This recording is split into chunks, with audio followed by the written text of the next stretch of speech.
Olá pessoal, tudo bem? Aqui novamente o professor Deison na área, tá? Com vocês aí, trabalhando na perspectiva da aprovação que vocês vão conseguir aí no final do ano. Lembrando que é importante você manter o ritmo de estudo, né? Sempre avançando naqueles aspectos onde vocês têm mais dificuldade e, claro, fortalecendo aqueles que vocês já têm, vamos dizer, um domínio maior, tá bom? Lembrando também, tá, que é importante a participação de vocês, no que tange a curtir o canal, continue se inscrevendo, participando, divulguem, tá? E isso, claro, vai fortalecer o nosso trabalho na perspectiva de ajudar aí a todos que buscam a tão sonhada vaga da universidade, ok? Bom, hoje a gente vai trabalhar os aspectos ligados à bioquímica dos sais minerais, dando continuidade à perspectiva da bioquímica que a gente já vinha estudando. Então, na aula anterior, a gente estudou aspectos sobre a água e hoje a gente vai dar continuidade ao estudo dos aspectos ligados aos sais minerais e, desta forma, a gente vai contemplar os assuntos ligados à bioquímica na parte inorgânica, tá ok? Então, vamos lá, tá ok? Para o primeiro slide. Bom, os primeiros sais minerais aparecem. Bom, se vocês prestarem bem atenção, primeira coisa que a gente precisa fazer uma análise.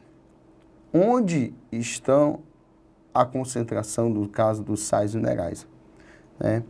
Porque quando a gente fala sais minerais, a gente lembra de minério, a gente lembra de mineral. E essas substâncias elas têm uma prevalência na natureza, né? Não necessariamente dentro do corpo dos seres vivos, mas nos mares, oceanos, rochas e assim por diante.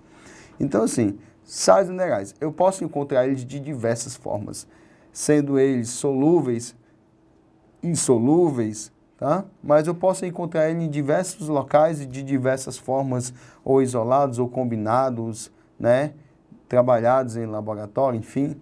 Eu tenho diversas formas de encontrar esses elementos, mas a gente costuma encontrar ele de pelo menos 3 maneiras, tá?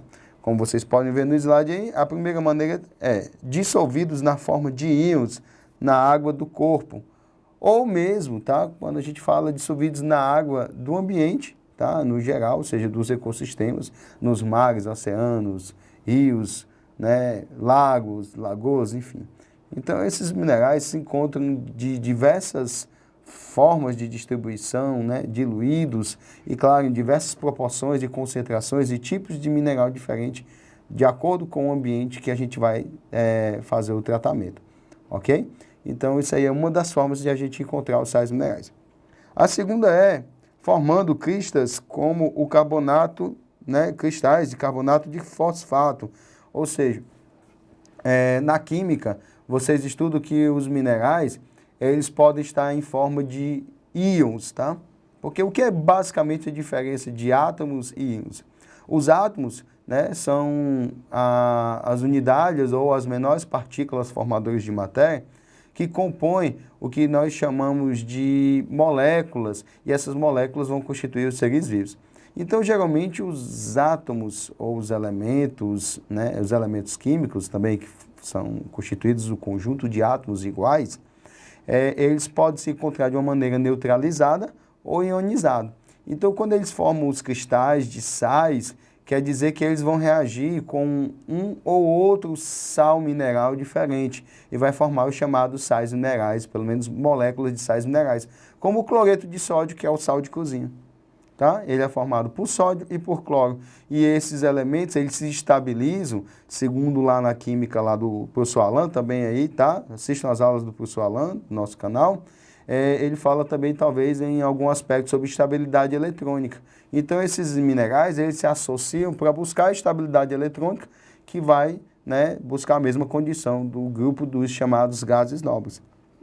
Então, nesse caso, é uma forma também de encontrar os sais minerais. Uma terceira forma, como vocês podem ver no slide, é os combinados com moléculas orgânicas como magnésio e hemoglobina. E aí é uma das formas mais complexas e, vamos dizer assim, mais espetaculares que existe na natureza da participação dos sais minerais.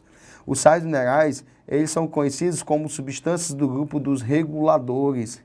Que substâncias são essas? Qual é a importância ou o papel das substâncias reguladoras? Né? Os reguladores, como o nome já sugere, eles regulam, ou seja, eles calibram, sincronizam o funcionamento das funções fisiológicas corporais. E aí é que é o detalhe. Muitas substâncias, como a própria hemoglobina, né, que a gente vai falar mais na frente, que é responsável por contribuir para o transporte de gases respiratórios no nosso organismo, essas substâncias, quando elas se associam, por exemplo, com elementos minerais como o ferro, elas contribuem para a estruturação de moléculas proteínas, como a hemoglobina, e aí elas contribuem na questão do transporte dos gases.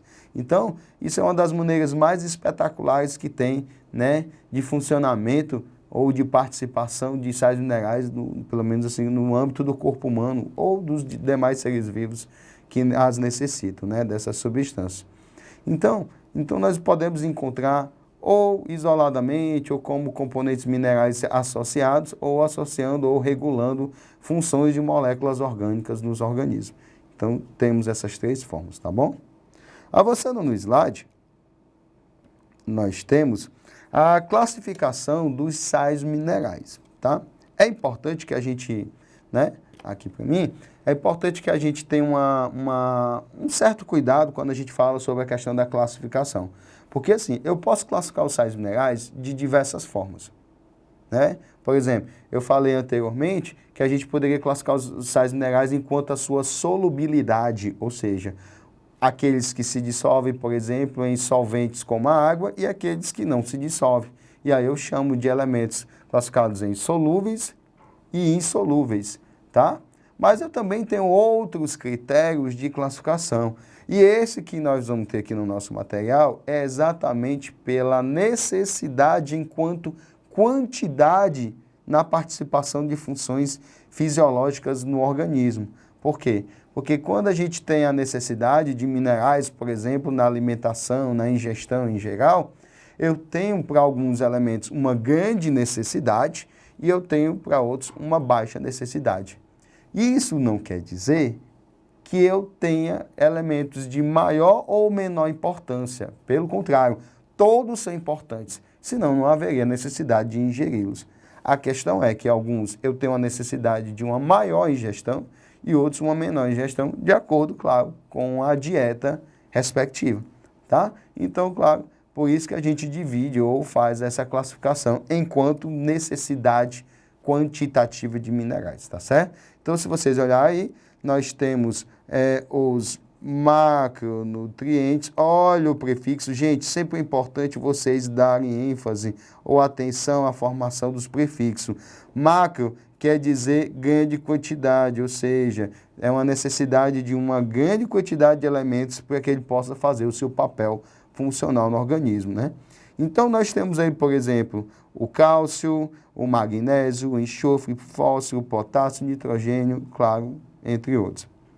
Já os micronutrientes, como vocês podem ver aí no material, né? Micro quer dizer menor, né? Minoria. Esse micronutriente quer dizer que eu vou precisar, por exemplo, ter um uso em pouquíssima quantidade, mas que ele também é tão importante quanto aqueles que eu preciso em grande quantidade. Só para a gente ter uma ideia, aí como exemplo, nós temos, por exemplo, o zinco, o cobre, o manganês, o ferro, o cloro, cobalto, boro e outros como o iodo, entre outros que a gente também aqui não citou, tá? Só para vocês terem uma ideia, um dos elementos minerais que a gente enquadra no grupo dos micronutrientes são exatamente o iodo. E o iodo já teve uma problemática muito grande no nosso país com relação a um certo tipo de doença que a gente vai falar, tá?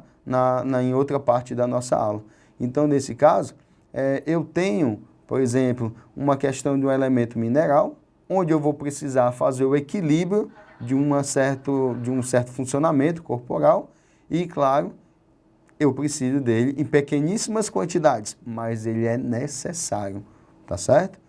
Então, a partir dessa classificação, né, a gente tem as funções gerais dos sais, ou pelo menos as funções mais corriqueiras desses elementos. Então, olha aí no nosso material quais são as principais funções dos sais minerais. Primeira delas, né, elas são importantes na formação da manutenção dos ossos do corpo. Ou seja, manutenção, vou grifar aqui, formação e manutenção, tá? Formação já está dizendo, é uma função estrutural. E a manutenção seria a questão de manter a estrutura e o seu funcionamento, tá certo? Então, essa é uma das principais funções dos sais minerais. Detalhe, como eles vão formar os ossos, geralmente eles vão se encontrar na forma insolúvel, ou seja, eles não vão se dissolver com facilidade. Uma outra função, pelo menos das principais, é a participação em reações enzimáticas. Ou seja, o que é uma reação enzimática? Lá na química, uma reação é um processo químico onde envolve reagentes, ou seja, elementos ou substâncias químicas que vão, ao ter contato ou ao se encontrarem, elas vão formar outras substâncias que nós chamamos de produtos. Então, a reação, no caso, seria uma transformação de um produto, sendo que esse produto é uma enzima ou que tem a participação de uma enzima. Então, no nosso corpo ocorre a formação de diversas enzimas e os sais minerais eles vêm para regular esse funcionamento. Por isso que eles participam desses processos. Ele falou também aqui, na próxima função, que nós temos a participação, né, da composição de moléculas orgânicas, tá? Que uma delas são as próprias enzimas, como a gente falou agora há pouco, tá? Então, a formação de algumas moléculas, como eu citei também a hemoglobina, tem de fundamental importância a participação de elementos, por exemplo, como ferro. E, claro, atua na questão do equilíbrio osmótico. O que é equilíbrio osmótico? Ele faz com que faça a distribuição de uma maneira mais equitativa da quantidade de água que tem dentro e fora das células. Ou seja, ele contribui para que a célula possa ou absorver ou liberar água quando necessário. E isso quem vai fazer a regulação é a quantidade de sais minerais, que numa solução aquosa representa o que nós chamamos de soluto, tá? Só lembrando que isso não quer dizer que é perfeito. Nós temos também o excesso de minerais, assim como o excesso de água que pode entrar nas células. Então, assim, quando a gente tem um excesso de minerais, que porventura esteja em concentração no ambiente celular, ela pode ser também eliminada e, claro, jogada no sangue, onde esse sangue vai ser elevado e vai transportado, né, para os rins e para os sistemas de excreção, onde vão ser eliminados junto a fezes e urina, tá? Como eu estou destacando aqui embaixo, ok? Então, essas foram as informações básicas, introdutórias sobre os sais minerais, tá? No nosso próximo material, a gente já vai falar individualmente sobre esses sais minerais, pelo menos os principais ou os mais conhecidos, um por um, tá? Bem como a questão da sua função, participação, carência, entre outros detalhes, tá ok? No mais, pessoal, desejo bons estudos para vocês. Não deixe de participar, curtam o nosso canal, tá? No Enem BR, tá? E, claro, bons estudos e até a próxima.